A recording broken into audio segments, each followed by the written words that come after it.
From TLDR News, this is your daily briefing for Wednesday, the 11th of May.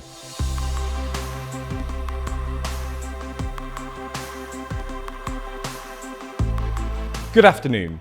Today we'll be discussing some of today's biggest stories, including the Queen's speech and advice about Japanese toilets. We'll also be answering today's big question: will Starmer's gamble pay off? As well as discussing Elon Musk's commitment to unban Trump from Twitter. But first, an update on Kharkiv. There were reports that Ukrainian forces had pushed Russian forces out of the northwestern section of the Kharkiv Oblast, where they'd been stationed since early March. Ukrainian forces apparently carried out two separate counterattacks, one in the north of Kharkiv city, where they reached the town of Liptsy, just 10 kilometers south of the Russian border, and one in the northwest of the city, where they reached the town of Rubizhne. Russian forces have made better progress in Donbass, where they've advanced south from Izium and west from Kadivna into Popasna, laying the groundwork for a multi-pronged assault on Sloviansk and Kramatorsk. In the second story today, we stay on the topic of Ukraine, but move on to talk about gas. Ukraine's gas transmission system operator said that it wouldn't be able to ensure natural gas transit from Russia into Europe via the Sovenivka gas pipeline, as Russian forces had taken control of the Novobskov compressor station in Luhansk. The Sovenivka pipeline has a capacity of about 15 BCM, representing about 10% of all natural gas flows from Russia into Europe. Ukraine's natural gas operator suggested Gazprom could replace any shortfall with more flows via the Sudza pipeline, which is under Ukrainian control. Originally, Gazprom claimed that this wasn't possible, but data from today shows that flows have increased somewhat. It's hard to know the politics behind this. Either Ukraine is genuinely worried about Russian damage to gas facilities and is trying to guarantee gas into Europe, or Ukraine might be deliberately cutting off gas into Europe while blaming the Russians in order to force a reaction from Europe and limit Russia's gas revenues. There's more on the way, but be sure to subscribe and ring the bell to make the daily briefing part of your daily routine, or just search for us on your podcast app to listen along.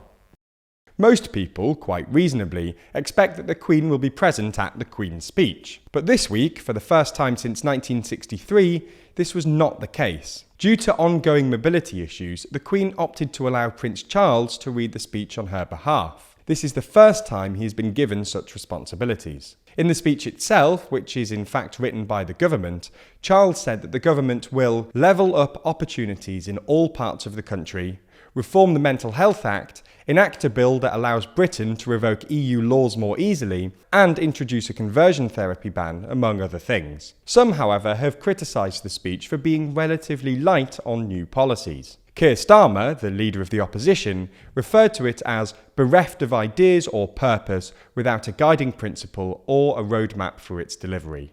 The UK has signed a mutual security agreement with Sweden and will later do so with Finland that strengthens existing military cooperation and pledges to support each other should either country come under attack. Asked specifically what the agreement means if Sweden were attacked by Russia, Boris Johnson says that in the event of a disaster or a military attack, then upon request from the other party, we would come to the other party's assistance. Johnson also added that the agreement could enable greater intelligence sharing, military training, defence procurement and more. Amid imminent decisions from Sweden and Finland on whether to join NATO, Russia has warned them that there would be consequences. For both countries, there is concern that they would be particularly vulnerable to Russian threats during the potentially year-long NATO application process.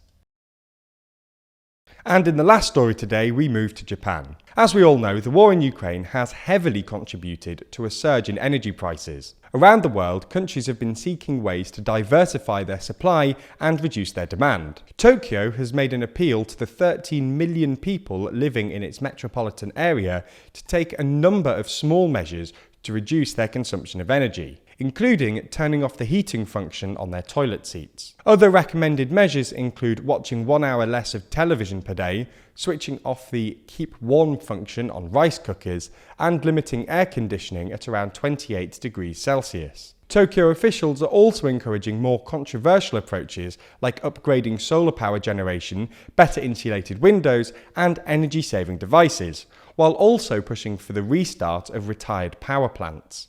That's all we have time for on YouTube today, but if you want more, including answering today's big question, will Starmer's gamble pay off, and our discussion of Elon Musk's commitment to unban Trump from Twitter, then watch the extended edition of the Daily Briefing over on Nebula.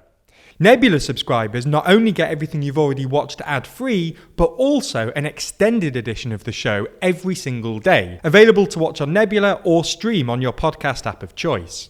So if you want to support the channel and get a more extensive daily briefing every day, you'll want to sign up. And there's good news. Our friends at CuriosityStream, the streaming service which offers some of the best documentaries, is offering a deal whereby you can get both platforms, CuriosityStream and Nebula, for less than $15 a year. That's all the best documentaries you could want on CuriosityStream, and then more TLDR on Nebula, including the extended briefing, other full exclusive TLDR videos, and it's always ad-free.